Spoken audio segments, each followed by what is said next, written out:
ലിജോ മോളെ കുറിച്ചും കൂടെ എന്തെങ്കിലും പറ. ഞാൻ ആദ്യമായിട്ടാണ് ലിജോ മോള് കാണുന്നത് തന്നെ ഈ സിനിമയിൽ അല്ലെ വരും.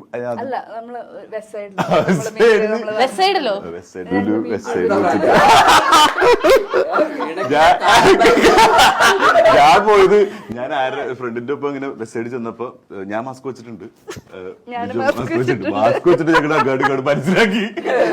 അപ്പൊ എനിക്ക് മനസ്സിലായി ലിജോ മോളാന്ന് തോന്നുന്നു. ഞാൻ പിന്നെ വേണ്ട ചോദിക്കണ്ട എന്ന് പറഞ്ഞു പോയി.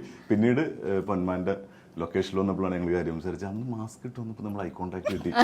നിങ്ങൾ തന്നെയല്ലേ അത് എനിക്ക് തോന്നി. ഞങ്ങൾ രണ്ടുപേരും സംസാരിക്കാണ്ട് പോയി എന്ന് പറഞ്ഞു. ഇനി നിങ്ങളുടെ എല്ലാവരും വീട്ടിലൊരു കാര്യം കൂടെ ചോദിക്കട്ടെ. ഇന്റർവ്യൂ വൈൻഡപ്പ് ചെയ്യാനുള്ള സമയമായി നടന്നുള്ളൂന്നൊക്കെ പറയുന്നുണ്ട്. സജി ചേട്ടൻ എന്നാണ് കല്യാണം കഴിക്കുന്നത്? വരും നാളുകളിലൊക്കെ ഉണ്ടാവും എന്ന് പ്രതീക്ഷിക്കുന്നു. ബ്രോക്കറാണോ എന്താണ് വല്ല ചർക്ക വല്ല പെണ്ണുങ്ങളും ജോഡി ആപ്പ് ഇവരായിട്ടൊക്കെ എന്തെങ്കിലും പയ്യൊക്കെ ഉണ്ടാവും എന്ന് വിചാരിക്കുന്നു. സംഭവിക്കട്ടെ. ആരെങ്കിലും സ്വന്തമായി കണ്ടെത്തിയിട്ടുണ്ടോ? അല്ല, അങ്ങനെ കണ്ടെത്തിക്കൊണ്ടിരിക്കുന്നു. കിട്ടി കിട്ടി കിട്ടി തംബ്നെയിൽ കിട്ടി. പൈങ്കിളിയൊക്കെ ഇറങ്ങട്ടെ, എന്നിട്ട് നോക്കാം. ലിജോ മോളുടെ ജീവിതത്തിൽ അടുത്തൊരു വലിയ സംഭവം സംഭവിക്കാൻ പോകുന്നത് എന്തായിരിക്കും? അടുത്തൊരു വലിയ സംഭവം പൊന്മാൻ റിലീസ് ആവാണ് 30-ാം തീയതി. ഹോപ്പ് എന്ത് പറയുന്നു? ഹോപ്പ് സുഖമായിട്ടിരിക്കുന്നു. ഹോപ്പിന്റെ കല്യാണം വല്ലായെന്നാണോ?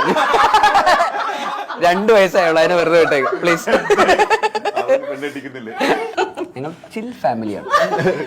ആണ്. ജനുവരി 30 പൊന്മാൻ തിയേറ്ററിൽ എത്തുമ്പോൾ എല്ലാവരോടും ഞാൻ ക്ലീഷ ആയിട്ട് ചോദ്യം ചോദിക്കാറുണ്ട്. ടെൻഷൻ ഉണ്ടോ? ഇല്ല, കോൺഫിഡന്റ് ആണ്. വളരെ കോൺഫിഡന്റ് ആണ്.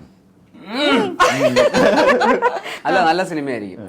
എന്തായാലും ആൾക്കാർക്ക് ഇഷ്ടപ്പെടാൻ സാധ്യതയുള്ള നല്ലൊരു കമേഴ്ഷ്യൽ എന്റർടൈനർ ആണ്.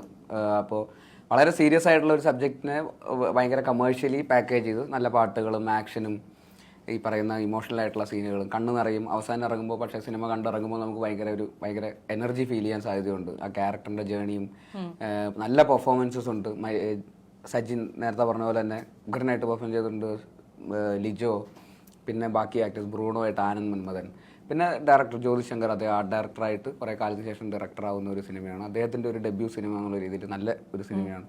നല്ല ക്യാമറ വർക്കാണ്. സാനു ജോൺ വർഗീസ്, അദ്ദേഹം വിശ്വരൂപം പോലത്തുള്ള സിനിമകളൊക്കെ ക്യാമറ ചെയ്തിട്ടുള്ള വലിയ ലെജൻഡറി സിനിമകൾ ചെയ്തിട്ടുള്ള ക്യാമറമാൻ. അദ്ദേഹത്തിൻ്റെ ഭയങ്കര രസമുള്ള ഒരു സിനിമാറ്റോഗ്രാഫി. പിന്നെ മ്യൂസിക് ജസ്റ്റിൻ വർഗീസ്.